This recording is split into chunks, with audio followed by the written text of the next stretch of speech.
دیر اومدین؟ من همیشه دیر میرسم. دیر اومدین من خود عافیت باشه یا صبر اومد. شیر رسیدن بهتر از من حدسه کردنی بود همه چی من اینجا همه چی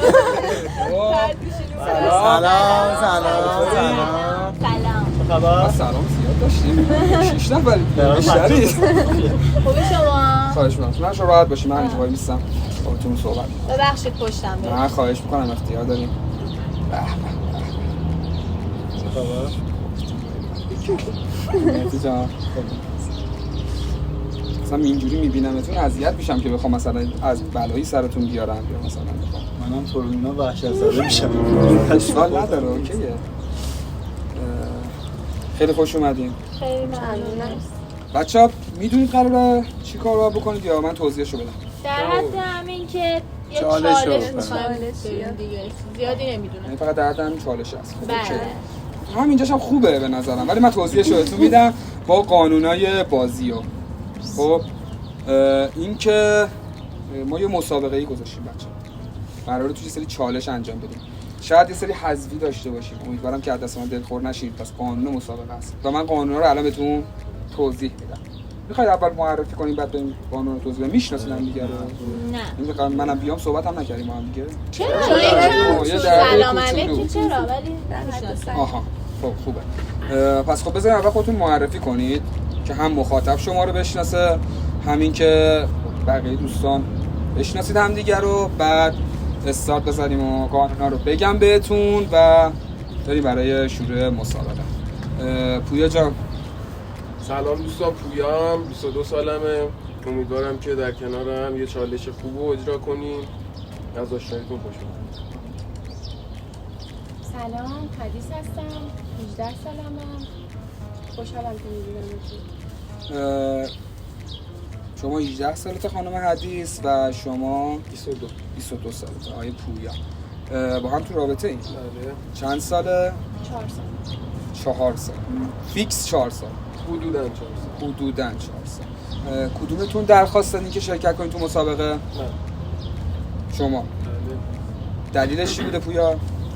گفتیم یه ذره خودمون رو به چالش میکشیم دیگه. واسه هر رابطه‌ای نیازه بالاخره. توی یه سری شرایط قرار بگیریم. آها.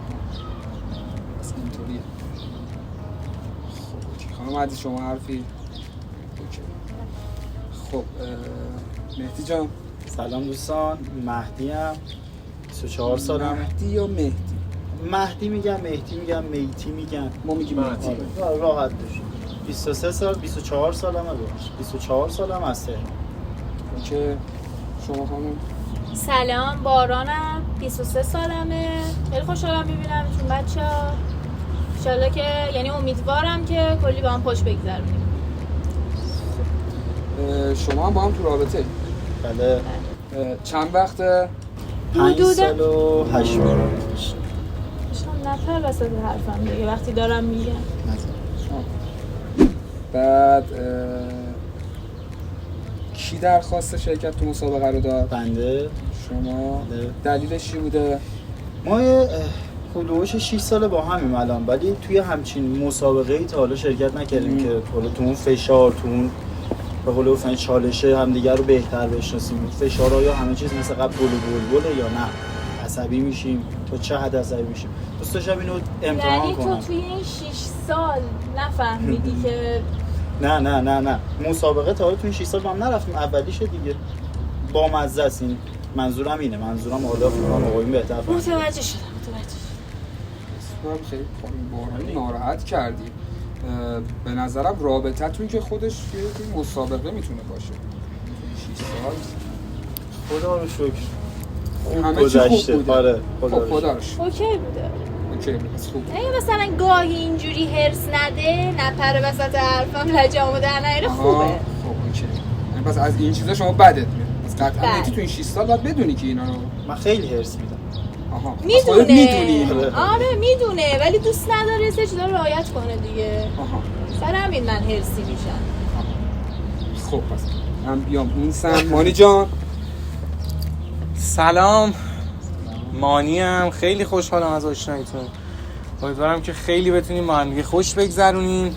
19 سالم، اینم بگم فراموش کردم و کلی اتفاق خفن میفته. شما خانم؟ سلام، مهگلم، 18 سالمه و اینکه خوشحالم از آشناییتون. شما با هم تو رابطه؟ خیر. چجوریه؟ جانی جفتون سینگل وارد برنامه شدین؟ من بله. شما سینگل، شما مانی؟ من پارتنر دارم، مهگلم دوست و همکار خوب منه و اینجام برای من یک دوست، یک همکار و پارتنر تو برنامه است. چرا با پارتنرت نیومدی؟ من اتفاقا قرار بود که با پارتنر خودم بیام، بنا به دلایلی نشد، با هم دیگه صحبت کردیم نشد که با خودش بیام و احترام گذاشت به من و خودم با دوست و همکار خودم اومدم. هر گلی یه بویی داره دیگه. به نظر من قشنگه شما بعد 6 سال تازه اومدی پارتنرتو تو برنامه بشناسی. حالا کره اون مسئله رو نگیر. نه دیگه. فعلا به دوتا کشت رسیدیم. داداش دوست و همکار بهونه. بچه به نظرم این همه نگیرید رو مانی، بسته دیگه. از که حالا دوستای اجتماعی با هم غیرتی میشن. باشه تو خوبی. مانی این همه هم بهت گفتم با پارتنرت بیا. راست میگه مانی. بچه‌ها به نظرم که یه ذره من خودم میخواستم با پارتنرم بیام، همونجوری که گفتم بنا به دلایلی نشده و اینکه به نظر من این موضوع واقعا نمیتونه به کسی ربطی داشته باشه. خودش در جریان همون قدری که به من اعتماد داره، همونجوری که با هم صحبت کردیم و مهگلم واقعا همونجوری که گفتم دوست و همکار من. شما هم الان ناراضی؟ شوکه نشه. اون داستان کشموه چیه مانی؟ دو تاست. این که کش موه، اینم که دستبند ستمه. یه چیزی میتونم بگم؟ کشمون خب معلومه دیگه واسه پارتنرشه. ایشون شعورشو داره، کشو وقتی از پارتنرش میگیره میدازه تو دستش دیگه در نمیاره. ولی یکی مثل آقای مهدی هر سری از من کش میگیره. الان کودت دو جفت دستتو بیار بالا. پس اینجوری که من فهمیدم درست فهمیدم، مهدی آدم بیشون. این به نظر من خیلی قشنگ‌تره که این نه. ببین میدونی این به نظر کار می‌ریم. خب باشه، ما که بیکار نیستیم. سر کار میریم دستمونو میشوریم. اوه دستمو میشورم کش خیس میشه. میخوام بخوابم دستم خون توشه میدونم. علی رد کش من نگاه. به نظر من اینجا خیلی قشنگه که حتی با اینکه خودشین کشش دستمه، دستبند ستش هم دستمه، همونطورم که گفتم بنا به دلایلی ندونسته اینجا باشه. آقا یه لحظه، شما رفتی برنامه منو بردی یا کشمو انداختی تو دسته که دخالت میکنی؟ چه ربطی الان به این بحث داشته؟ بچه‌ها یه لحظه به من اجازه بدید. ببینید ما الان اومدیم توی مسابقه شرکت کنیم، قطعاً که با هم دعوا نداریم که همین اول اینجوری دارید به هم دیگه میزنید احساس می‌کنم قراره بکش انجام بدید تو بازی دیگه. نه دیگه، اصلا همتون اومدید اینجا بازی کنید، مسابقه است و هیچ اتفاق خاص دیگه قرار نیست براتون بیفته، تو بازیه. یعنی یه سری سوال پرسیده میشه، بازیه انجام میدید، تمام. اصلا رابطه هاتون رو خیلی مراقب باشید، خیلی رابطه هاتون رو محکم بگیرید. به نظر من اتفاقی که تو رابطه هاتون میتونید رقم بزنید و اون خاطره های قشنگی که با هم دیگه ساختین تو رابطه هاتون، به نظرم چیزی نیست که با 4 تا چیزی که از هم میدونید خرابش کنید. دیگه هر جا میره شر باید باشه. نمیشه. الانم داره به من کم میریزه، به من میزنه میگه تو گوش بده. انگار من الان اینجا کارو بد کردم. حالا پس اونو حالا انگار میذارید. من دخالت کردم. ممنون میشم اگه یه ذره آرومشیه. یه ذره آرام با آرامش‌تر خیلی. اوکی آقا، اصلا هیچ اتفاقی نیفتاده. اصلا انگار کنین بحث نبوده، ولش کنید. ما کلا اوکی. آره، من کلا آدم آرومی ام، بازی نکن با رویم. 6 سال تو رابطه آرامش بوده. عزیزم من میگم هیچی نگو دیگه، ولش کن، تموم شد. الان دوباره میگید آقا میشه پویا جان لطفاً با خانم دلت بارا. به حال خودت بسیده رفتی. آقای مانی، من حالا تک تک جریان نبوده. شما پارتنرتو بیاد در وایسی صحبت جریان می‌کنید. بودم. خب بس بچه‌ها دعوا کنید، بزنید سر کله‌ام. نه من الان استرس گرفتم، نه، خب رابطه من هیچی تموم نمیگم. بشه. من من پارتنرم در شما جریان هست، قراره این برنامه رو ببینه، با هم دیگه صحبت کردیم، میدونه. من به احترام آقای اسفندیاری هیچی نمیگم، بگم خیلی خوب دارم جواب تو بدم. چمونه ما؟ من صرفا دلم ممنونم بچه‌ها. تو دلت بالا میخواید من برم بشینید جلو دوربین هم دیگه رو بزنید، بعد من بیام هر موقع اوکی شدین آروم شدی بگی من بیام. نه معذرت یه میخوام. کوچولو به نظرم که اوکی. با آرامش بریم دیگه، چون قراره بریم یه سری چالش انجام بدیم، قراره کلی عشق کنیم، حال کنیم با هم دیگه، مخاطب قراره لذت ببره از برنامه. پس قرار نیست نیومدیم اینجا دعوا کنیم با هم دیگه. اوکی. خب داستان این پاکته چی علی؟ تو بازی میفهمید، الان میگم قانونهای بازی رو بهتون میگم و بعدش استارت میزنیم برای چالش‌ها و حالا کارهایی که باید تو برنامه انجام بدیم و دونه دونه توضیح میدم. نگاش کنم برام بزنم. ترسا اصلا. اصلا بعضی خب، از علی باید ترسید.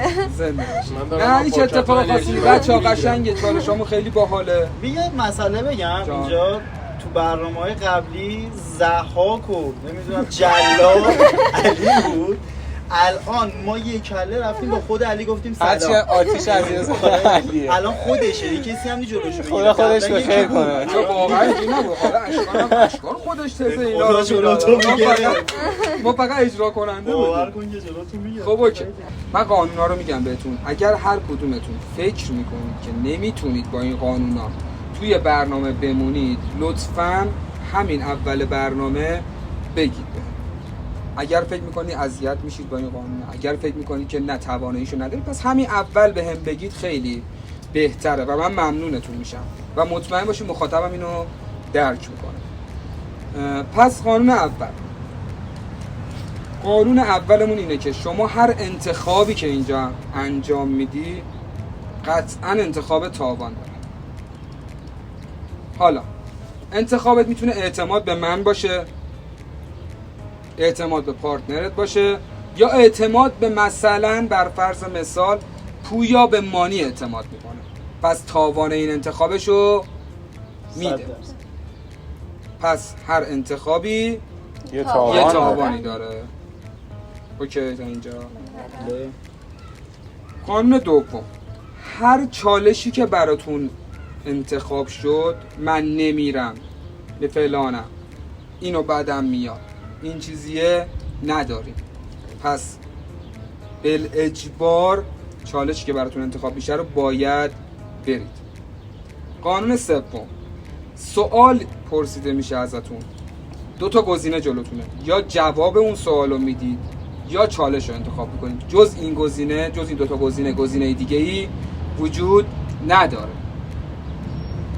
قانون چهارم، اینجا میتونه همه چی برعکس باشه. اوکی. و قانون پنجم، ما یه بازی داریم به اسم مأموریت مخفی. این پاکت ها دقیقاً همین رو مشخص میکنه. دونه دونه میاید پیش من، پاکت ها رو باز میکنیم، فقط من، خود اون آدمه و مخاطب میدونه که این مأموریت مخفی به کی افتاده. اون از سمت ما مأموره، از سمت من مأموره که شماها رو اذیت کنه، یا تو رابطه هاتون دخالت، یا تو چالشاتون دخالت، یا اذیتتون کنه، یا هر چیز عصبانیتون کنه، یا پارتنر خودش ازت کنه. من نمیدونم، من ولی مأموریتمو بهش میگم من این سه تا گزینه رو ازت میخوام. اون آدمه 20 دقیقه تایم داره که این کارو انجام بده. اگر تونست تو این 20 دقیقه انجام بده و شما 5 نفر دیگه نتونستید اون آدمو پیدا کنید، اون آدمه تصمیم میگیره که شما 5 نفر چه چالشی برید. اوکی تا اینجا؟ اگر شما اون آدمه رو پیدا کردید، خدا خیرت بده گردن داد. اگر شما اون آدمه رو پیدا کردین، شما 5 نفر با هم یه چالشی، حالا یا به من میگید پیشنهاد میدم، یا نه خودتون یه چالش به اون آدمه میگید و اون آدمه باید انجام بده. اوکی؟ اگه اون آدم تکیه که مأمور ماه و تو جمعتونه، اون آدم تکیه اگه بخواد چالش انتخاب کنه با مشورت با من اون چالش رو انتخاب میکنه. پس به نفعتونه که اون آدمه رو پیدا کنید. اگر پیدا نکردید خودتون رو حذف کنید، چون دقیقاً چالشی که قراره من با اون آدمه بهتون بدم یکی از سخت‌ترین چالش‌های برنامه است. یعنی اونو الان پیدا نکنیم، گروه 5 نفره همه باید اون چالش رو همه برن. بله، چالش دست جمعیه. جز اونی که باید پیداش میکردیم آفرین. دیگه. اون مأمور من تو چالشتون نیست. اوکی. چالشتون دست جمعیه و مطمئن باشید گفتم بهتون سخت‌ترین چالش هم بهتون میدیم. اونو مطمئن نیست. تنها چیزی که مطمئن نمونه. آها، پس اوکی. سوالی؟ خیر. اوکیه؟ بله. سالم برمیگردی؟ میتونه این اتفاق بیفته. سالمو چی میبینی؟ یه تنظیم بات میکنه چیزی هم همین میفرسته. اول بهتون بگم در مورد چالشامون همش خیابونیه. همه چالش هامون تو تو سطح تهران، تو خیابونای تهرانه. اینو بهتون گفتم، پیش زمینه بهتون دادم که به این فکر کنید اگر من با اون ماموره بشینیم یه چالشی در بیاریم و اون چالش رو بهتون بدیم چه اتفاقی قراره براتون رقم بخوره. گزینه غلط کردن کجاست؟ گفتم میتونید همین الان برید و قطعا مخاطب درکتون میکنه. ما آدم رقابت انشالله که تا آخر برنامه بمونید. دارم به خیابون فکر میکنم. آره اوکی، گفت سوالی؟ خیابون تریلی 18 چقدر از اومد تو ذهنم. باور کن. سوالی؟ نه متشکرم. تا اینجا هیچ اوکی. چیزی نداریم بخوایم سوال کنیم، همینایی که گفتی اوکیه. اوکی. آره خب پس بریم برای استارت چالش.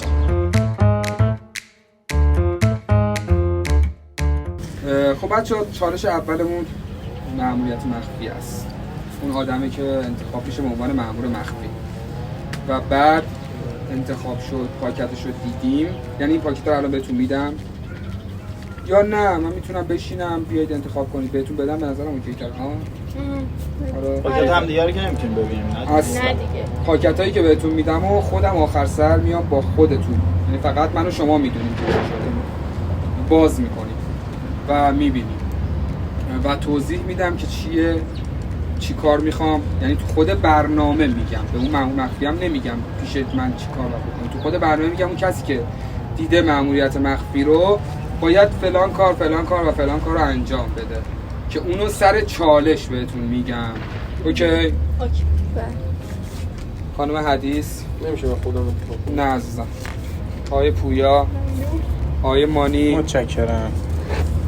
خانم مهگل، ممنونم. پا خورده. نگید اصلا.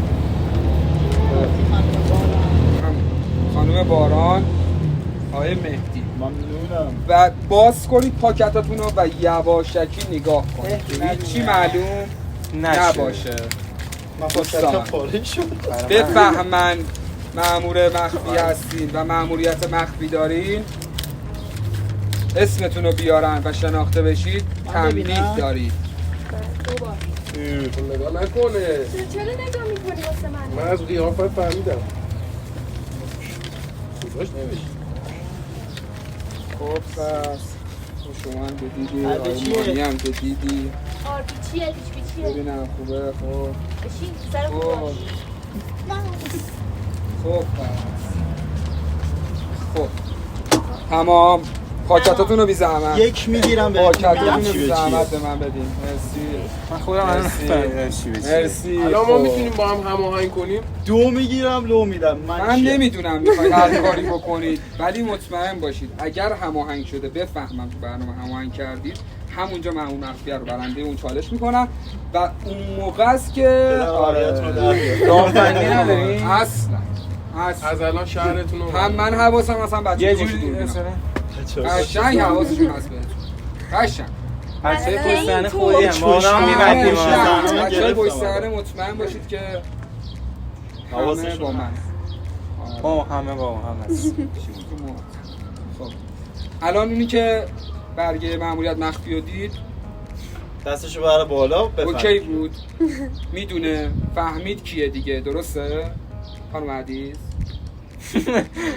نمیدونه. درسته آقای مانی؟ آره. خانم حدیث تو آقای مهدی درسته؟ بله 100%. تاریت هم مهدیه. درسته؟ بالی کردی. دیگه چی دیدید بله؟ دیگه، پس بله. فهمیدید چی به جای دیگه، درسته؟ خانم مهگل؟ بله. همه پشت دست هم موضوع پس بود مهدی بریم ببین. برای انجام چالش ها. بفرمایید. بفرمایید. بفرمایید. برید من یه صحبتی با دوربینام داشته باشم. من با تو ببندیم. بعدا ما هم حرف میزنیم. بچه چالش مأموریت مخفی اومدیم انجام بدیم. شما توی فروشگاهید، همتون ورود می‌کنید به فروشگاه و داخل فروشگاه بهتون میگم چالشتون چیه و چه کاری باید انجام بدید. ازتون خواستم کارا رو انجام ندادید، همونجا چالش تموم میکنم. برو برمیگردیم و بدون اینکه مأمور مخفی رو پیدا کنید اون موقع تنبیه میشید. پس تو چالشتون باید هم مأمور مخفی رو پیدا کنید هم چالش‌ها رو انجام بدید. اگر 1% فکر می‌کنید توانایی انجام دادنش رو ندارید، الان بگید که من نریم توی فروشگاه بخوایم اذیت بشیم. ببین همه جور داریم، یا تو لحظه فروشگاه بهت میگم چالشت چیه. اوکی با این قضیه، پس مشکلی نیست. خب اوکی، پس بریم که استارت چالش رو برو.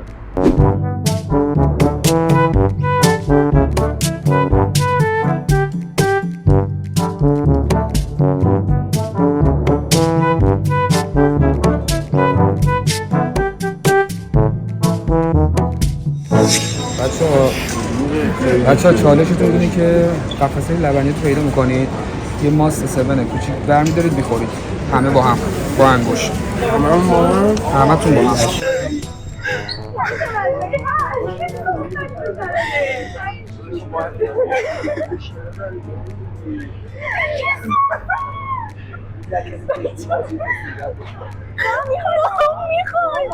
داداش ماسه باید بریم نگردم اونجا باید حساب کنم داش مزه کجا بخرم اینا رو سریعتر ببرم چیپس و اینا آره فقط ببرمشون آره بچه‌ها چطور بود؟ افتضاح ولی عالی.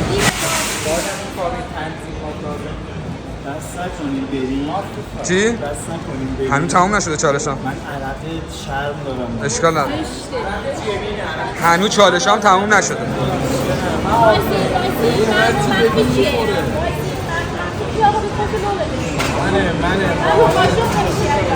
بچه‌ها یه چالش دیگه میخوام بهتون بدم الان. مانی پله برقی که می‌بینی پشت سرت. بیا این و پله برقی به دیده بشه. این پله برقی میری پایین، موقع بالا اومدن ماستو هایپو قاطی میکنی با هم دیگه، میشینی روی پله برقی میخوری. علی اسفندیار شروع باشه.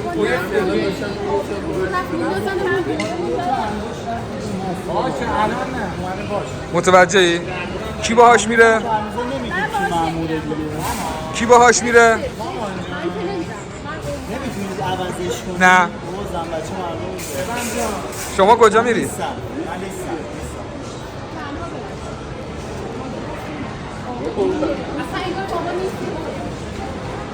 اگه آبرت میرفت نمی اومدی. میتونی بری؟ من میرم. شما نمیری؟ بودو میکس کن، بزن قاطی کن با هم با دست بخور.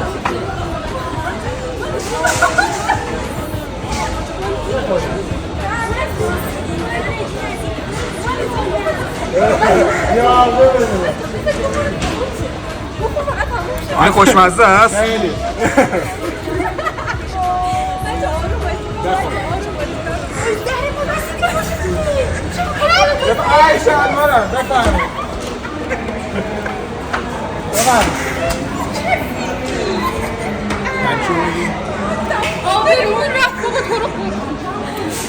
راضی هستی؟ عالی بودی. بریم تنظیم باد. اصلا نکنی. یه تیکه دیگه چالش دارم، اینو انجام بدیم بریم. هر چی بود بلای سر ما آوردی. داداش شبیه غذا پته. میریم بیرون. اینجا کثیف میشه واقعا. بریم بیرون. آجی جدی بیا بو کن. نه کارو کن. اول فصل شبیه غذا پته چیکارش کنم؟ نوش جونه بیرون کارتون دارم. نوش جون. خب چالش میدونید چیه دیگه؟ هایپ و ماست رو قاطی کردیم با هم دیگه، درسته؟ فروشگاه رو نگاه کنید. فروشگاه رو دیدین؟ بعد میرید تو در ورودی اون فروشگاه، میشینید رو زمین، دونه دونه تو ماست میخورید، به هم پخش میکنید، تقسیم میکنید بین هم دیگه. همتون هم باید بخورید. این چالشه. هر کی بره حذف میشه. هر کی بره حذف میشه. هر کی نه، یعنی اینکه چالشو بره نه، هر کی بره بیرون الان. افتضاحه. همینی که هست. همینی که هست. ببین اگر فروشنده زدت چه چیزی بهتون هیچی نمیدید، اوکی؟ با مردم دعوا نداره. آره. ولی میرید انجام میدید. بدوید. بدوید.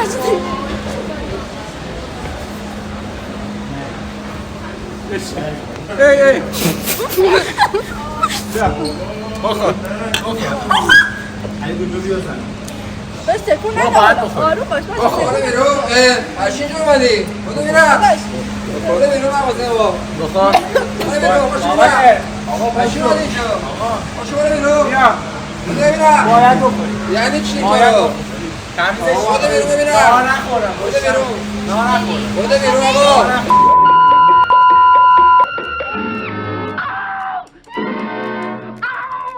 خب بچه‌ها کی ماستو نخورد؟ خانم حدیث درسته؟ مهدی هم نخورد تو نه؟ گلوب خوردم. نه نخورد. نه یه نه گلوب خوردم. داره میگه نخورد. بازبینی کن. داره میگه نخورد. آقا کی میگه؟ تو با منی یا ضد مانی جان منی؟ برو ماستو بیار. تو چی؟ من اینجا چه کار؟ آقا من بابا خوردم. میگه نخورد. حالش بده دیگه ول. خانم حدیث آبروتون رو میتونید از شرکت نکنید. شما هم هر چی میشه فقط همینو میگی اگه من گفتم اعلام کردم اگر اگر ناکن مانی چی میخوره گفتم اگر مانی انجام اگه ندادید انجام حذف می‌کنه. میشه مانی بخوره سنش ذره حذف میکنه. سلامتی خودت. یا کن لذت میبره بچه نکن مانی. خانوم حدیث و مهدی بقیه بچه برن کنار بقیه بچه برن کنار ماستو بده آی بیار برید کنار بقیه بچه برن کنار مگه باران خورد؟ باران بکنم خوردی؟ من خوردم دیگه من نخوردم. آقا شما دو نفر بودی یا میخورید یا حذفتون کنم من لیدیز فرست. سری بیشتر قشنگ بیشتر آی مهدی نصفش باید بخوری زود باش حساب کنی نصف نمیشه. زود باش قشنگ ما که خندام میرویم. تو میتونی. قشنگ خدا طعم تگری میده.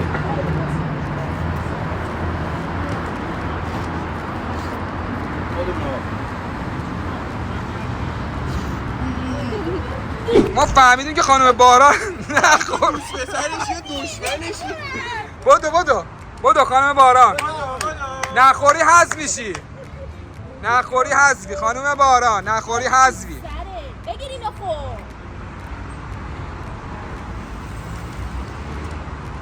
قشنگ سنگین بخوره یه گلوب دو گلوب. بدو با دشمن بر قشنگ نصفش نفستو حبس کن. باید بخوری بایدیه نمیخوری حذفت کنم مهدی کثافت. علی کثافت من چی کنم؟ میگفتی انداختم دور دیگه. انداخته بودم برداشت.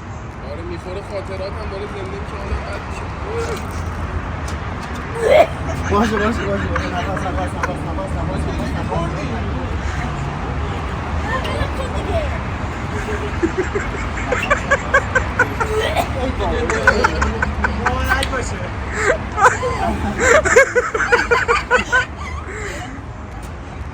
بابا این الان داری هایپر رو میخوری خب اون همون ماستو هایپ بوده فرقی نمیکنه من این همه خوردم چجوری خوردم من میله برام نمونده آفرین منم همینطور حالا من جفتتون به هم میخورم چطوری؟ خدا لعنتت کنه چالش قشنگی بود دیگه پایان صحبتی با تو ندارم علی اسفندیار. آبرو حیثیت برامون سالم برسیم من خیلی دوست داشتم چالششو اینجوری بود اصلا خودت با اون میومدی ببینم دوست حالا یه داشتی چیز جالب بهتون بگم حالا ما این چالش رو رفتیم انجام بدیم ولی خودش خیلی حال داد ریاکشن مردم آره پشت آره، دیگه خیلی حال آره داد. من واقعا لذت خیلی خوش گذشت واقعا به من لذت داد امیدوارم که حالا مخاطبم اینو میبینه لذت برده باشه خب دوستای عزیزم لذتش 80-20 بود. 80-20. ما 100% بزن خب من یه جایش میگفتم پیدا آره. کردین مأمور مخفی ما رو نه. شک دارم روی دو نفر. کیا من خب بذار تارگت هایی. یه نفر بذار از این بر بپرسم نظرتونه؟ خانم مهگل به نظر شما اول درباره چالش بگو چطور بود؟ والا آب شدم از خجالت. کوچولوی زمان بود جانش فشار رو نکرده بودیم. خب حالا به نظرت مأمور مخفی کی بوده؟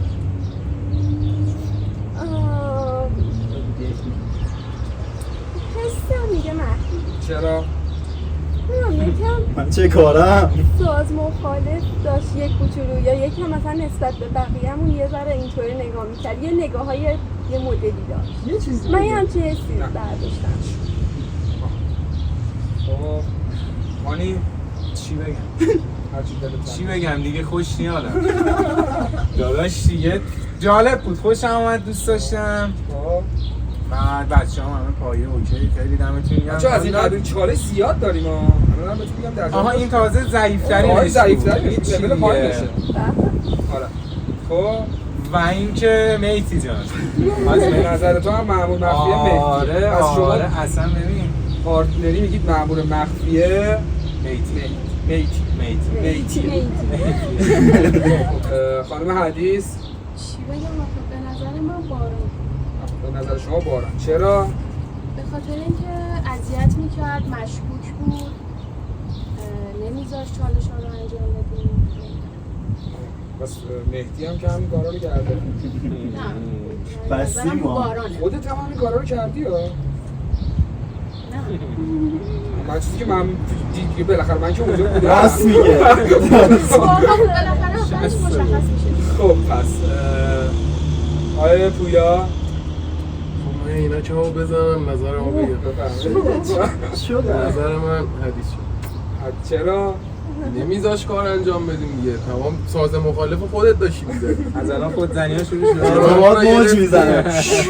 نه دیگه داداش بالاخره ما سرویس شدیم این بعد واسه. 4 سال خب پارتنر تو بردا بیار. خب پس بچه رأیات که بهتون گفتن رو با دست بهم نشون بدید. مهدی چند تا رأی آورد شما؟ یه دونه. دوتا. نه دوتا. شما یه دونه رأی آوردی. شما اصلا کلا رأی نیاوردید. چرا پایه بودی با جمع هر کاری جمع کرد شما انجام بدید. همش خجالت کشیده. شما هم که رأی نیاوردی. خب مهدی جان شما نظرت درباره چالش بعد چالش 3 تا صلوات بود.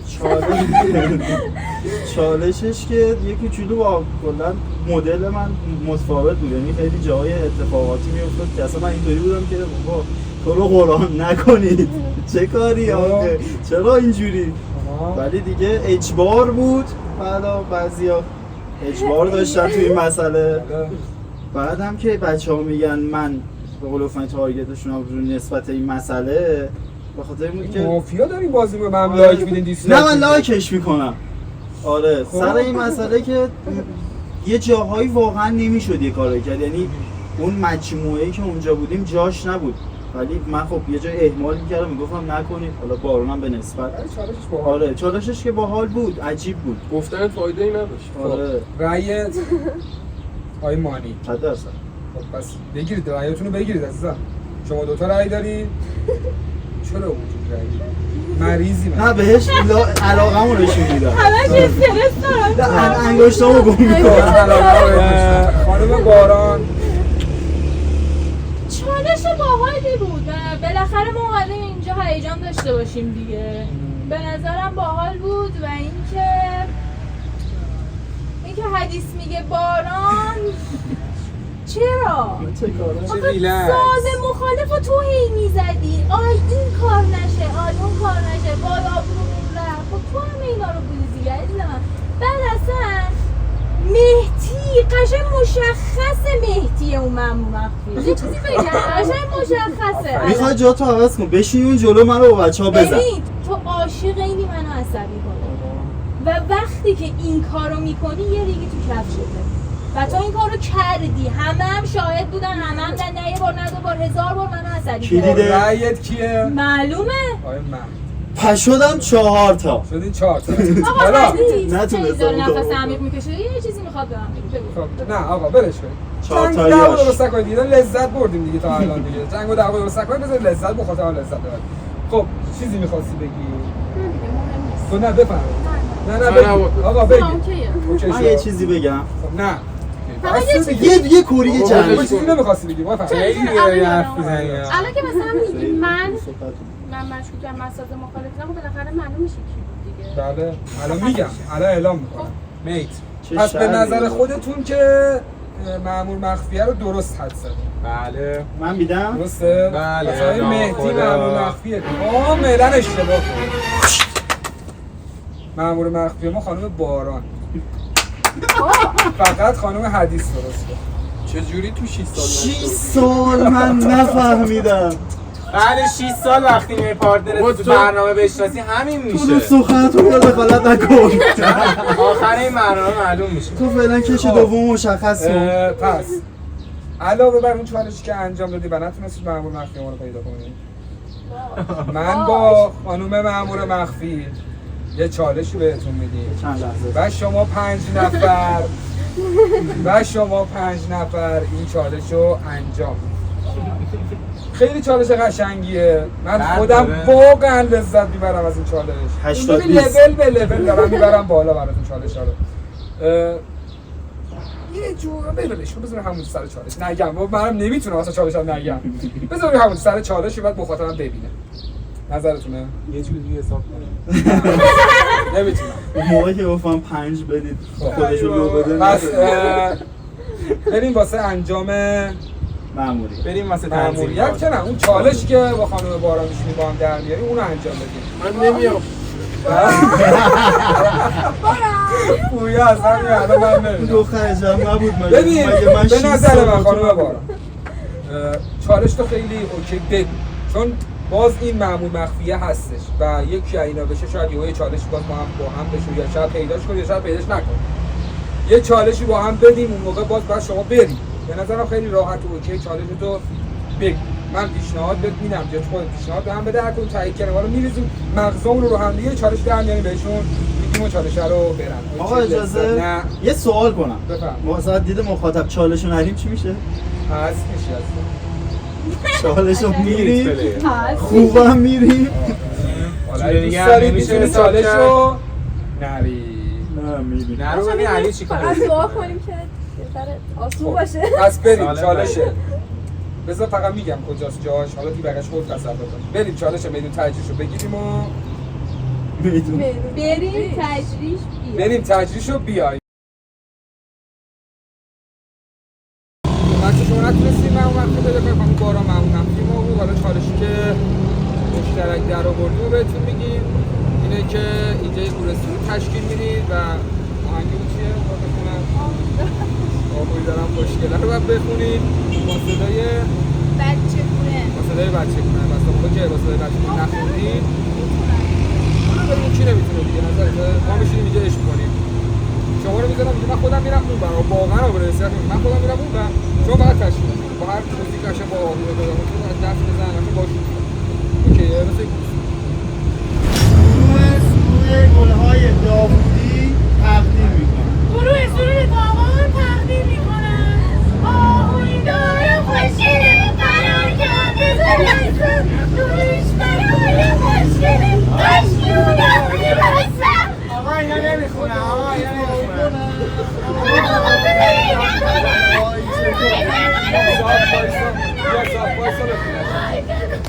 آقا اینا نمیخونه یه چیزی بگم حدیث و محبول قشنگ بالمانی بچگونه خوندن اوکی بود مانی میکروفون رو بیا بده به حسین به مهدی ما داریم خب بیا برو بیا اونو بغل بچه آره بده من بزنم بیایی شما شما دو تا باید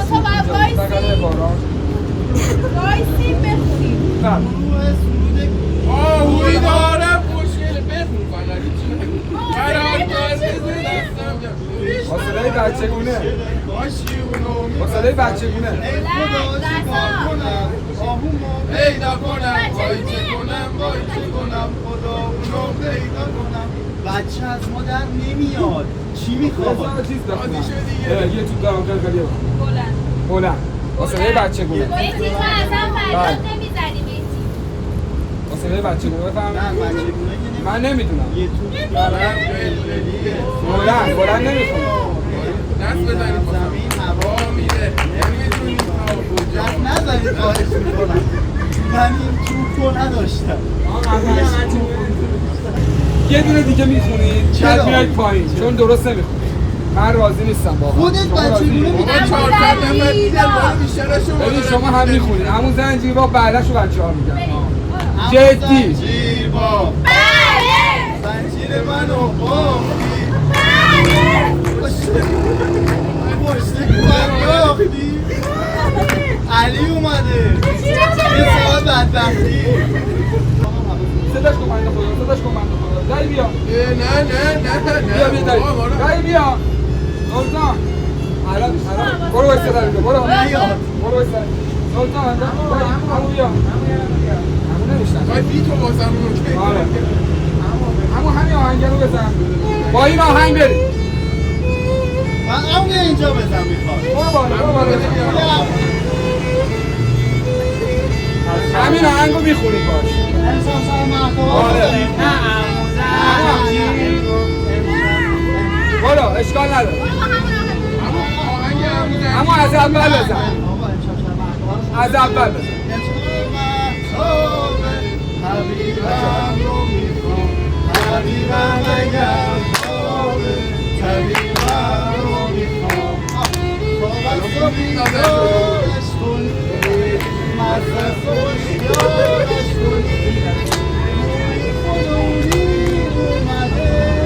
بخواهی پویا اذیتت میکنم.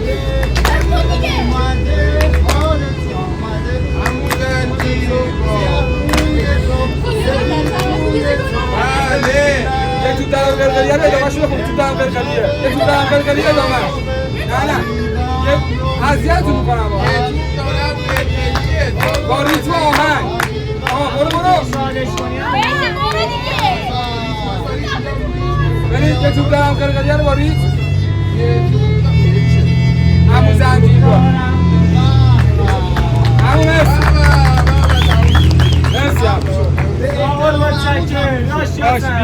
بیا دوستتون دارم خیلی الکی.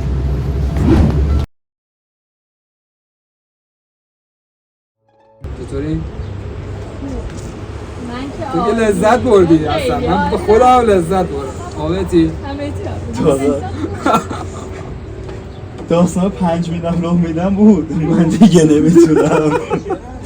من خیلی دوست داشتم واقعیت چالش بود. معلومه باید دوست داشته باشید. مخصوصا اون قسمتی که پسر صدای بچگونه صدا میاره. به خدا مخاطب لذت برده. چرا فکر می‌کنی مخاطب دوست نداشته؟ باور کن مخاطب لذت میبره من شما رو اذیت می‌کنم. نشون گرم مرسی. به خدا اینقدر کامنت میذارم. مخاطب کجا سلام مخاطب صحبت کنم بگم مخاطب خواهش میکنم لذت نبرید درد داره. اوکی بس حالتون آره دوست داشتیم میگیم دور هم میخندیم ببین میریم جلو درصدش هی داره از بدتر من دارم آخرشو میبینم آخرشو نمیتونی ببینی هیچ موقع نمیتونی ببینی. خب هرچه بادا حالا چالش بعدی یا تا پارتنر بعدی برسه اینه که تو چیزام زنگ مانی اینا تو راه دارم اینجوریه که تک تک سوال میپرسم ازتون اگه جفتتون جواب بدید که چالش نمیشه یعنی بین گزینه جواب و چالش باید انتخاب کنید. اگر سوال پرسیدم جفتتون جواب ندادین جفتتون یه چالش رو میرید. اگر یه نفرتون جواب نداد یه نفرتون جواب داد اون یه نفر فقط تنبیه میشه. اون که جواب نداده اوکی تابان اوکی اسم برنامه‌مون چیه؟ تابان هر انتخاب تابانی داره یه تابان من 6 سال تابان دارم میدم دیگه میتی میزنمت به خدا یهو خودت تنت میخواره این کاری نداره الان مردم فکر میکنن من چقدر چیزم من واقعا کاری نداره خودت تنت میخواره دارید میبینید دیگه دارید میبینید میگم خودت واقعا خودت تنت من میخواره اذیت کردنش دوست دارم این هرس میخوره اصلا من لذت میبرم دیگه لذت میبرم من دیگه نمیدونم چیکار کنم چی بگم مردم میبینن دیگه. خب پس بریم برای پارتنر بعدی بعد دوره دوره صداتون میکنم بیاید که سوالمو بپرسم جوابشو بگیرم ببینم جواب میدین بریم کاری نداری؟ مخلصم خسته نباشید ذره استراحت کنید بای بای پارتنر بعدی برسید. خدافظ.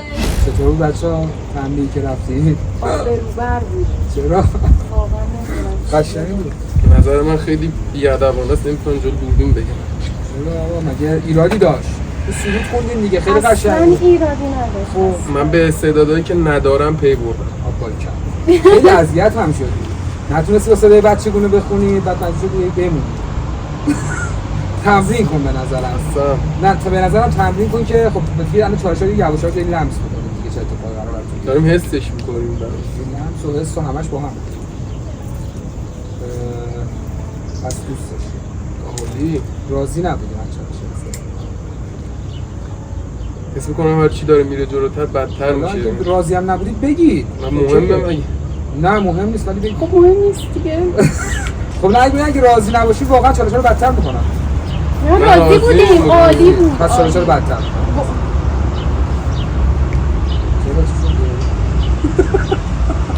الان ما چی بگیم شما بدتر میکنید دیگه. چون لول گفتم اول برای گفتم لول به لول چالش سخته است. صحبتی ندارم واقعا راجبش. خب ببین چالش بعدیمون اینجوریه که من یه سوال میپرسم، نفر یه دونه سوال از هر کدوم تک جدا گونه ازتون سوال میپرسم، شما من جواب بدید. 2 نفری تصمیم گرفتین جواب ندین، دوتاییتون با هم یه چالش.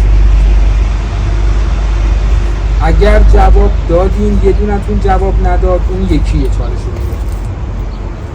در هر صورت اذیتتون میکنم. اوکی خواهش میکنم اختیار زنده باشید. اوکی نمیشه میتونیم اوکی نباشیم. میتونید اوکی نباشین حذف شید. اوکی خیلی مظلوم نشستی ها.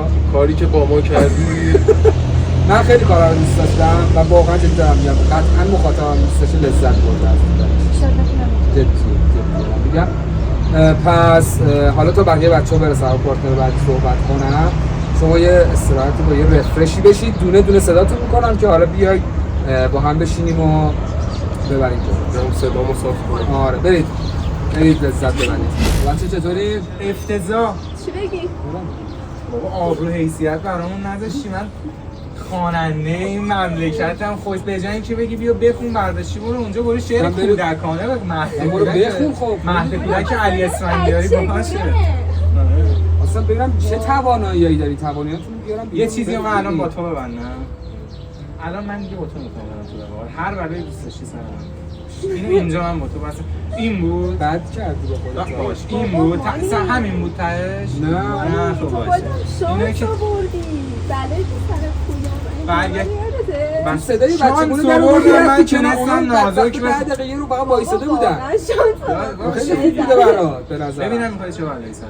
بچه‌ها خودش داره میگه اذیتش کردم تو ویدیو، خودم یه کاری میکنم خودم دارم میگم تا تهشم پاش هست. یه کاری میکنم تو ضبط بعدی قسمت‌های بعدی سینه خیز باشه اینجا نشسته. باشه اینو دوباره دارم بهت میگم مرد جنگی رو زخم زیبا میکنه. باشه خب پس خب حالا میریم برای قسمت بعدی یعنی پارت بعدی. همین قسمت یک این که سوال میپرسم ازتون تک جدا و باید جواب دادن اینجوریه که اگر مثلا جفت پارتنر جواب ندادین دوتاییتون با هم یک چالش انجام بدید. اگر شما جواب ندادین محمول جواب داد شما فقط چالش رو می‌دید مانی. شما جواب دادین محمول برعکس میشه. جفتم جواب دادین از چالش نمی‌رید. اوکی؟ پس بریم تا دونه صدا کنم بیایید و همتونم میکنم اون ته پارک میگم برید اون بر اشغال کنید. اصلا نه اینجا نباشید اون بر پارک اشغال کنید. دونه صداتون میکنم تا همین حالا چی میشینیم ما رو صحبت میکنیم و اینجا. ولی تا الان که خیلی خوش گذشت. سلام. حالا دیگه چالش بود اشغال بودش میدونی گفتیم بخندیم مخاطب واقعا کردی دیگه. و واقعا مخاطب داره لذت میبره. ما هم داریم لذت میبریم. عالی بودین هر جفتون شد واقعا جدی تا الان اوکی بودیم عالی بودیم. بریم برای سپورت صداتون کردم فقط سریع بیاید که تون بگیریم بریم آماده شیم برای تنظیم. مرسی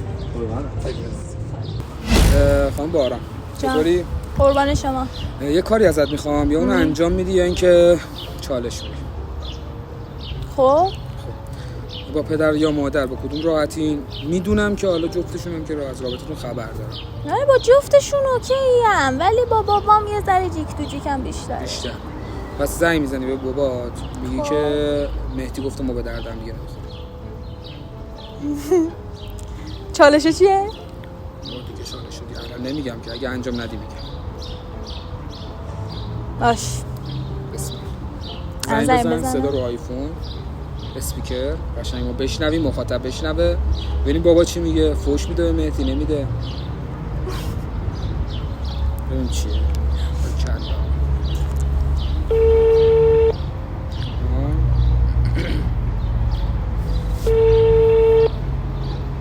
اصلا نمیگی تو برنامه یا فلان مثلا جانم بابا. سلام بابا خوبی؟ سلام مرسی عزیزم. بابا بابا یه چیزی میخوام بهت بگم. بگو عزیزم. با مهدی یه ذره حرفم شد، بعد برگشت گفتش که اصلا من تو رو نمیخوام، به نظرم به دردم دیگه نمیخوری. بعد من الان اینجوری هم که خب چرا مثلا بالاخره اب نداره عزیز دلم، هیچ مشکل نداره عزیزم. من مثل کوه پشت هستم، آینده روشنی داری عزیزم، چه مشکل داره؟ نه انشالله همه چیز درست میشه، فکر خیال اصلا نکن. آینده روشنی داری انشالله، اونم درست میشه عزیز دلم. آخه 6 سال رابطه با یه کلمه تموم شه؟ نه درست میشه انشالله. شاید اونم ناراحت بوده، حالا یه صحبتی کرده، ولی بنده به کوه پیش دستم، هیچ مشکلی نیست. شما به آینده فکر کن، آینده انشالله درخشانی داری، انشالله اونم پشیمون میشه. حالا شاید مشکل داشته، یه ناراحتی داشته، یه صحبتی کرده، درست میشه انشالله. اصلا فکر خیال نکن عزیز دلم، عین کوه پشت هستم، هیچ مشکلی هم نیست. به خودت باش، اصلا ناراحت نباش. فدات بشم، مراقب قربونت خودت برم باش. عزیز دلم، مواظب خودت باش، انشالله همه چی درست میشه. قربونت بشم، کاری نداری؟ مؤید باشید انشالله. فدات شم. خدا.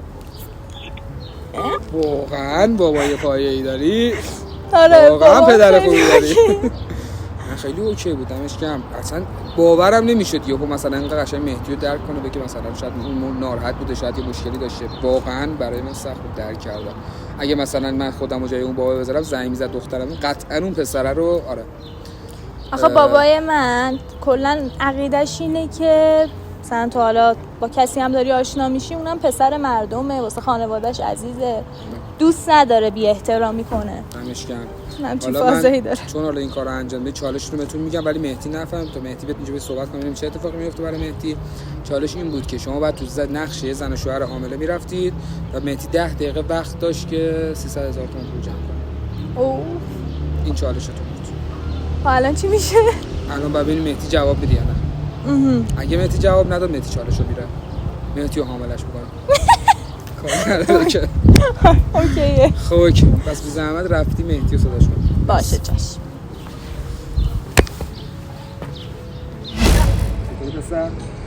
واقعا راست بگم از این که تنها با یه جا این شکلی هم باور کنید ترسناکه، به خدا ترسناکه. 10 دقیقه بغلش بشید میفهمید چیه، ذهنش اصلا آروم نیست.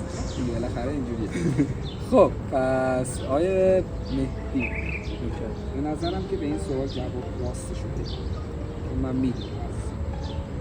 خیلی بده که میدونی. آره چون میدونم و کیا ما میگی؟ حالا دیگه بالاخره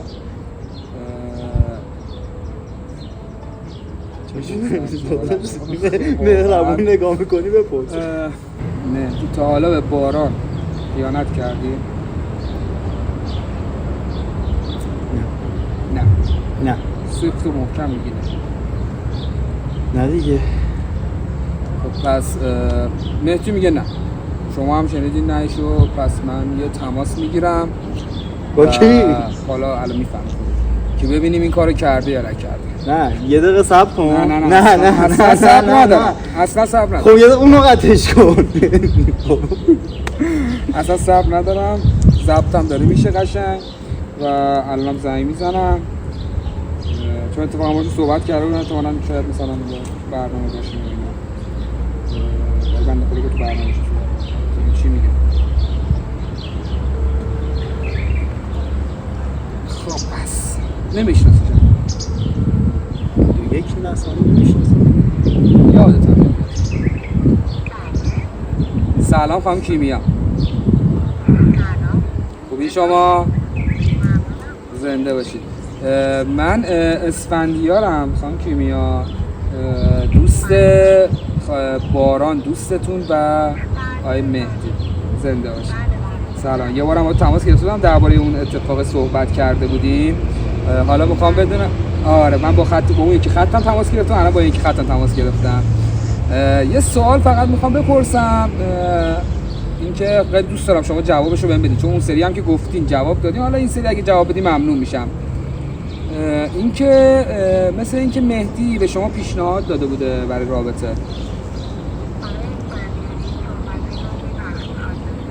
نه اصلا چیز خاصی نیست، چون من اون سری هم بهتون گفتم تو ضبط برنامه بپرسم ازتون، شما گفتی نه، پس منم الان تو ضبط برنامه نیستم، فقط خواستم یه موضوعی رو نه اصلا، چون من گفتم تو ضبط برنامه نیستم و تو ضبط برنامه ازتون نمیپرسم.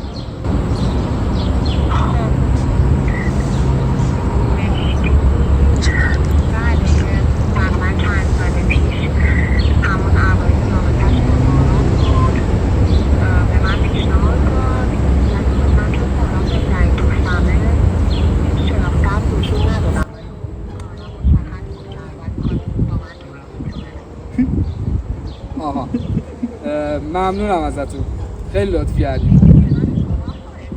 نه اصلا و ابدا، خیالتون راحت باشه، سلامت باشید. ممنونم ازتون، لطف کردین. سلامت باشید، قربان شما، خدا نگهدار.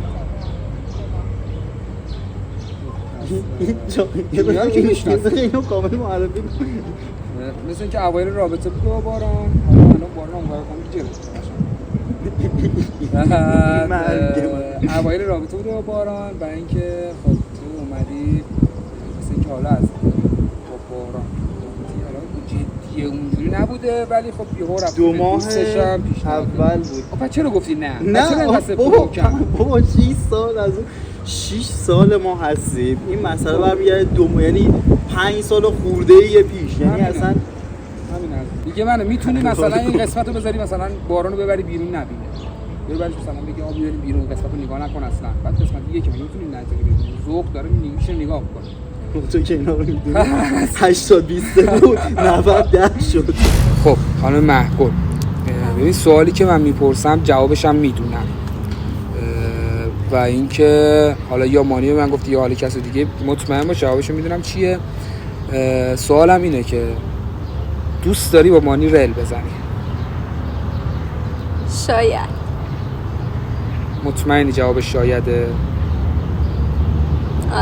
آره دقیقا جوابش هم آره است. چرا این اتفاق نیفتاده؟ فهمیدم که تو رابطن و گفتم دیگه بکشم کنار دیگه. بعد خب الان پارتنر مانی ببینه این برنامه رو، به نظر خودت چی کار میکنه؟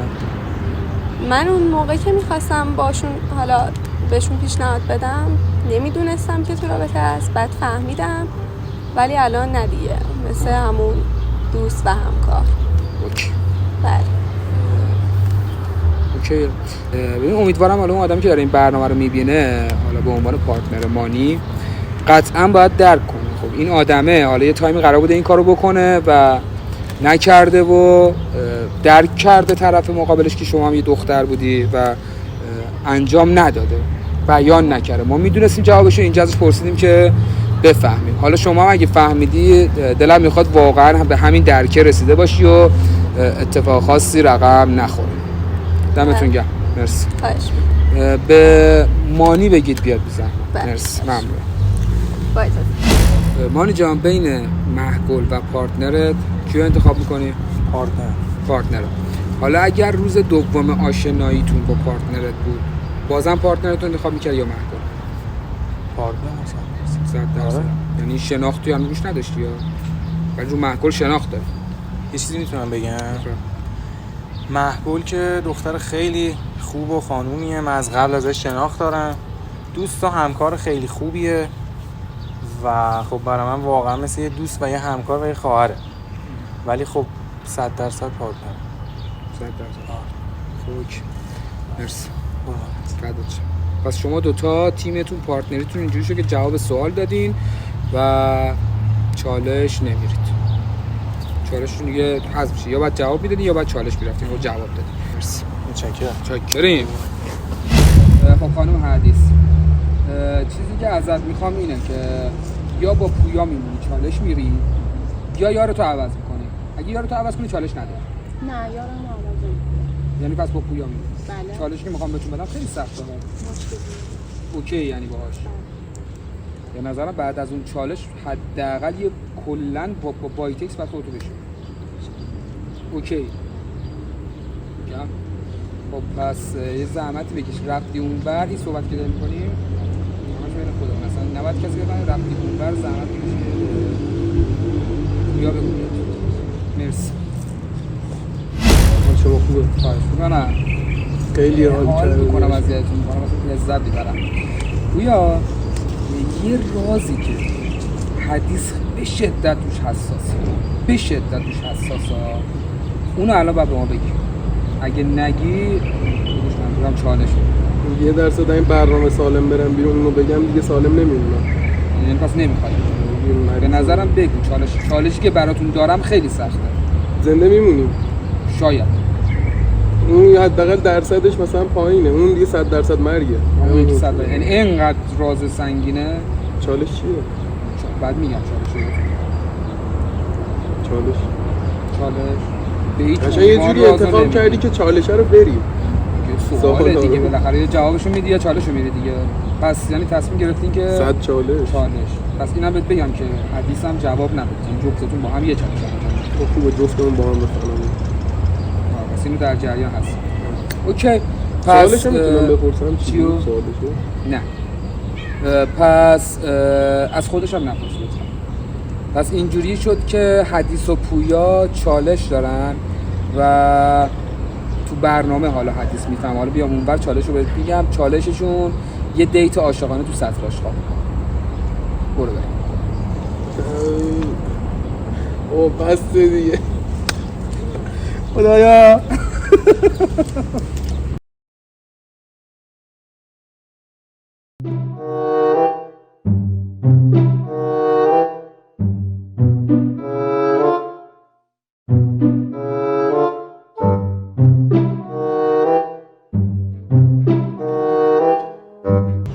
چطوری؟ داغون آقا چالش که میدونی چیه؟ برید بالای صندلی برید داخل سطل قشنگ میشینید اینجوری بشی نماهای فلان نه قشنگ چهارزانو میشینید میشید کف سطل آشغال همچین کف هم که نیستش روی هم داره بعد شروع کنید با دست مبارک انگوش یه لقمه برمی‌دارید انگوش میزنید اولویه رو میزنید لای نون میخورید تا این اولویه تموم شه لقمه گنده بله و اینا ندارید اوکی؟ چون اینا طبیعیه چون تو خیابونی موتور اینا رد میشه صدا میشه هر اصلا لقمه بله و بزرگ و اینا ندارید لقمه‌های خیلی شیک و مجلسی میدید اوکی؟ درسته؟ بفهم برو اول برو بچه‌ها یه صندش بزرگتر نه برید تو اشکال نداره بفهم سعی کن دست به جایی نزنی به جا کار آها میره تو نه هیچ این داره میره تو به خدا داره میره تو بیا تو چرخ شکسته حرفش حداقل نگرد بیا تو هیچ چیز نمیشه آقا بیا بفهم برو تو قشنگ به نظر تو اون برداشت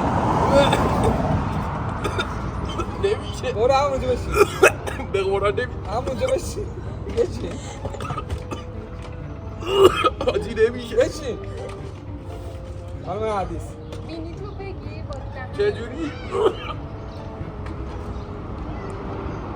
حاجی من بالا بیارم توی سنتش که هر کاری کرده برو بشین باید بری اونو من چجوری بشین آها برو تو آفرین تموم شد بشینید واسه یه نفس بگیرم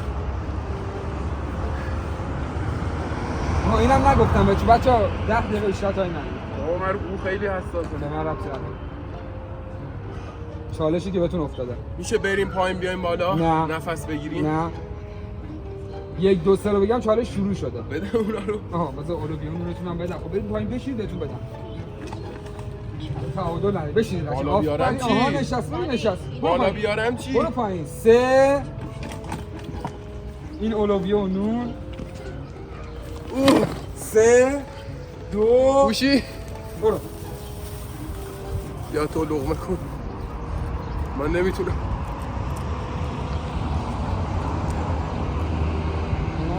اینجوری که این لقمه میگیره 6 سال دیگه تمام میشه. جونه مادرت کوچیک نگی با این چیه؟ بخور آقای پویا نه ولی باید لقمه بگیره بخور بابا اوق نزن یکی جونم اوق میزنه من اوق میزنم وای این لقمه مجلسیاته دیگه آره بابا خدا وکیلی خودت میتونی بشین قشنگ نشستی کف سرش کن برو پایین قشنگ بشین بشین اوق میزنم نکن علی آها نونش خشکه خب این نونه ندارم به گوش عادت میکنم آفرین خوب همین درسته نریز زمین الکی بگی تموم شد زود آها چند دقیقه پایین این کلا عریضه بیست هم داشته باشه بیا همو بنداز اوکیه اوه بیا کن اوه بابا نونش خشکه خب نمیشه چون شما خیلی دیت عاشقانه ای دارید تو سطح شما گریه نکنه برای آرومشون باشه این کمالی نمیتونم نفس بکشم نه نداریم خانم حدیث نداریم قشنگ بخورید لذت گریه نکنه برای حدیث هم بزن یه لقمه گیر حدیث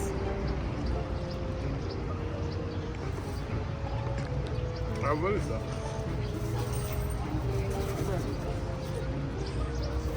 الان عادت کردیم تقریبا چقدر زود باشه عادت کردیم همون تو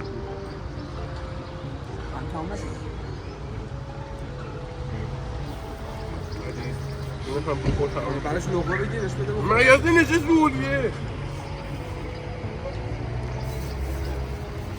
نونه ننداز اوکی حدیث حالا حالت خوبه میخوای بیرون آره میخوای بیرون با دستش داری میدهد تموم کنم حدیث میخوای بیرون اوکی ادامه میدی یا بیارم بیرون اوکی برو من تنهایی میمونم برو نه بهش بده بخور یه لقمه شده اکن اوق نزنی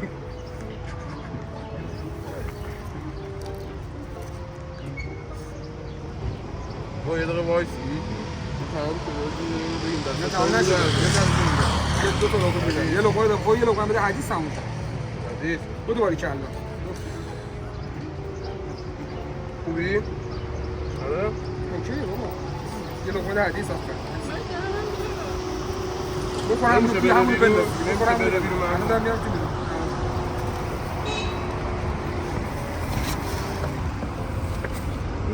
آره بچه کمکش کنید بیاد بیرون واقعا گریه نکن که حالا دیگه ادامه شد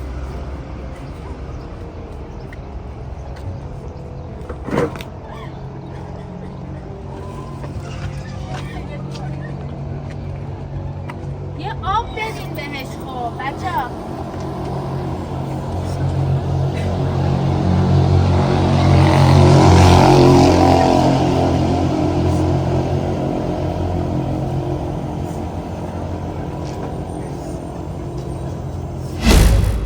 واقعا شرایط سختی بود و اذیت کننده من خودم اصلا حالمانم داشت بد میشد بوی خیلی بدی داشت این سطح داشت انگار نمیشورم آقا تو رو قرآن بشورید عرضم به خدمتتون که چطوری؟ اوکی؟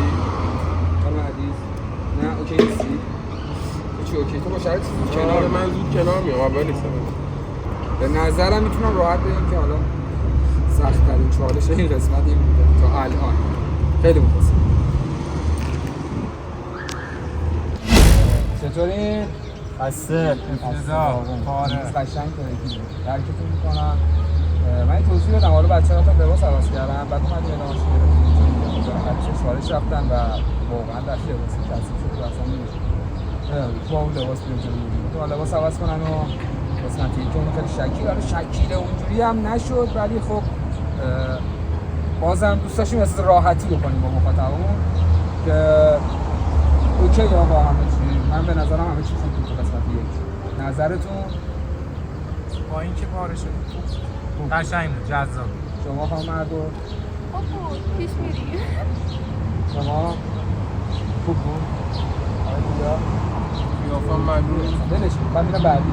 آره مهدی من انرژی ندارم. بعدی میگه قشنگ عشق کردی سامی کیف کردی. آره حالا فرار حالا لول به لول چالش سخت‌تر میشه. اگه یه موقع ببینید که نمیتونید بیایید و اینا همین الان که خودتون اینا بگید یا نخواستید بگید اینا همین الان بگید که فردا روزی مخاطب من اگه چرا نیومدن یه سری چالش رفتید چیزی شما فقط چالش پارتنری مثل آیمانی و خانم مملوک چالش پارتنری نداشتید سوالاتون اینجا جواب سوالاتون جواب و چالش پارتنری نداشتید شما ولی بقیه چه دیت عاشقانه رفته های پویا آدم من دیت رو دوست داشتم دیت عاشقانه قشنگی بود جاش مناسب نبود جاشم متنوع بود نه؟ حتما امتحان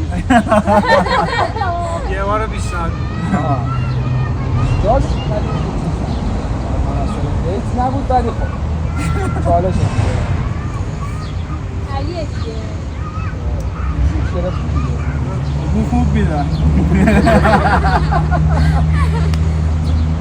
خب همچه حالا صحبت پایانی عزیزی داریم اینجا قسمت یکمون تموم میشه اینجا بعد فردا میریم قسمت دو رو ضبط میکنیم قسمت یکی رو برای ادیت و بعدش بریم برای پخش قسمت دومون هم ضبط کنیم ببینیم به چه نقطه‌ای میرسیم صحبتی حرفی چون یه سری اتفاقا افتاد بینتون و با هم تیکه مینداختیم و فلان سهرم الان امیدوارم که اون شرایط دیگه نیستیم خیلی با هم بهتر شدیم خسته شدیم یه انرژی بگیریم دوباره تنظیمات بشیم الان اینا نمیدونن چه بلایی سر من آورد من سر همین خویشتن‌داری دارم میکنم فکر میکنم اون حرکت جمع کردن ضعیف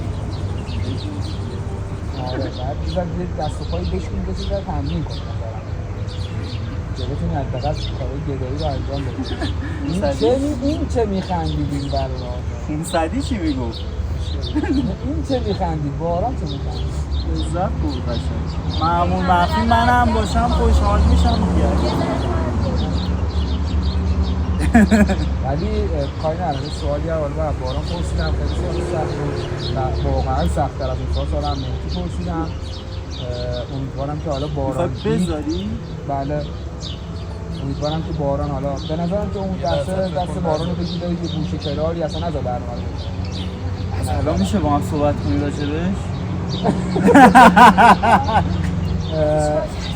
به نظرم که حالا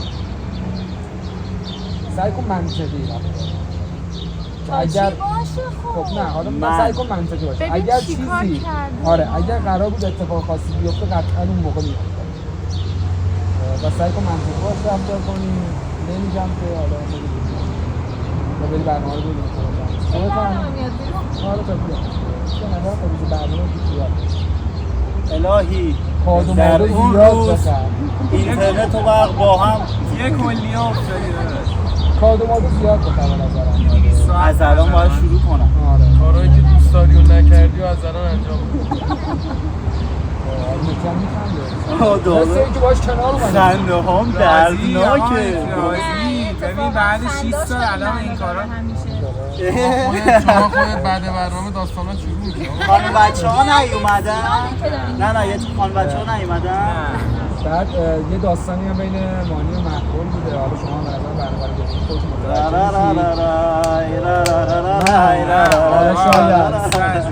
شاید حالا خوشحال برنامه میشه برای شما نه بابا هیچی نشده علی اسفندیاری فکر میکردی بعد 6 سال بین دو نفر رو هم آخ نه الان کنار هم نمیشستن حالا این قسمت دو چه اتفاقی میفته 90 رو اعلام کردم شد 100% علی شد آره ولی خب چه چیزی آره دست اشتاله بلایی که سر ما بود علی آقا زمانی که میکشه بزنید که واقعا من خیلی لذت بردم در قسمت. حالا ایشالا که مخاطبم لذت برده باشه. ما سعی کردیم خیلی خودمونی و خاکی باشیم بچه‌ها. مثلا میتونستم واقعا سری کارا دیگه برید تو همین پارکه بشینید این فضای خیلی اوکی باحال. بچه‌ها هم دمشون که همه خاکی بودن این کارو انجام دادیم. منم خودم نشستم همه که من با بالای پاترول پشت وانت دیدین منو دیگه اصلا دیگه نیازی ندارم مثلا با کلاسشون بدم. آره خیلی حال داد تو کنارتون بودن که در کنار ما خیلی حال داد. تو کنار من بودی. واقعا مهدی رو اذیت کردم. تو کنارم بوده قشنگ حس خیلی کردم. لذت بردم از اینکه در کنارتون بودم. قسمتی که به نظرم مخاطب خیلی دوست داره این قسمت لذت میبره وقتی ببینید. همه چی توش داره. همه چی. و لذت میبرین از دیدن قسمت 1 و قسمت 2 خفن‌تر از قسمت 1 رو قراره ببینید. قراره ضبطش رو انجام بدید و ببینید. خیلی لذت بردم از اینکه در کنارتون بودم. تو کنار مهدی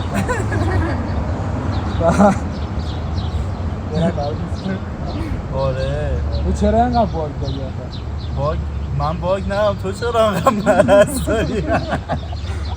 که واقعا یه سری چیزا مثلا من از این 2 نفر میدونم و خیلی کانالای دیگه برام باز شده از این 2 نفر و خودشون دیگه یواش یواش همه چی میگن. گوشات تو میشه بگیری اگه صحبت میکنه خواهش میکنم. واقعا نمیدونه حالا نه من اصلا رفتم تو این فکر چیه؟ هم داریم اون قضیه فکر می‌کنی ولش کن بیا بیرون کارده میخوره اوکی میشه. آره بعد اینکه امیدوارم که از این قسمت لذت برده باشین. سعی کردم همه چی رو خیلی خاکی و خودمونی برگزار کنم با تجربه هایی که حالا کنار اشکالی سلسله یاد گرفتم. برنامه ساختن رو یاد گرفتم. سعی کردم که اون اتفاقا رو رقم بزنم. اگه کم و کاسی داشت برنامه به بزرگی خودتون ببخشید. بذارید پای کم تجربه بودنمون چون اولین برنامه جدیه که داریم ضبط می‌کنیم و شاید خیلی جاها تصمیمش گرفته شده بوده ولی اتفاقی نیفتاده بود. پس کم ما رو به زیاد خودتون ببخشید. امیدوارم که قسمت‌های بعد خیلی بهتر بشین. هر نظر و انتقاد و پیشنهادی که داشتین حتما تو کامنت ها بهمون بگید. در مورد بچه‌ها، در مورد خودمون، در مورد خودم، در مورد برنامه. حتما بهمون کمک میکنه که برنامه بهتر بشه و لول آپ تر بشه و لذت میبرم که واقعا جدی دارم میگم لذت میبرم که ما رو میبینید. دوستتون دارم. خیلی مخلصیم. افتخار علی آقا. اگه صحبتی دارید شما و اینم دوربین من مورچه تومه چرا عذاب خیلی مورچه دارم میشی چیه؟ چرا عذاب میکشی؟ من عذاب میکشی تو الان خیلی خوش گذشتم. خیلی ممنونم از شما بچه‌ها. به تو که باید خوش گذشته باشه. یکی تو خونه یکی کناره. آقا من دعوا گفتم بازم میگم ایشون خواهر منه همکار خوب منه دوست منه. ای بابا ای به دا نظرم که به اون قضیه بیشتر خودتو ببین برو حداقل من بابا علی یه چیزی میگه بسو میدونم ما که شاهدیم. شما میدونید چی بوده؟ حضور طرفو بیار مگه میدونید چی بوده؟ مگه میدونید چی بوده؟ نه اون دو منزنی امتیازمو میشه نشون بدم؟ 1 2 3 رو فقط بدونید من خیلی آدم مظلومیم من هنوز مورچه تومه منم یه چیزی تقدیم کن. آره دست به دست کنی از بیت عاشقانه ترتیب این میشه. اینو با عشق برایت گرفتم. موهاج خب بچه یه خداحافظی با مخاطبا داشته باشیم و بریم برای فردا یه ذره استراحت کنیم با شاکی کنار بیاییم فردا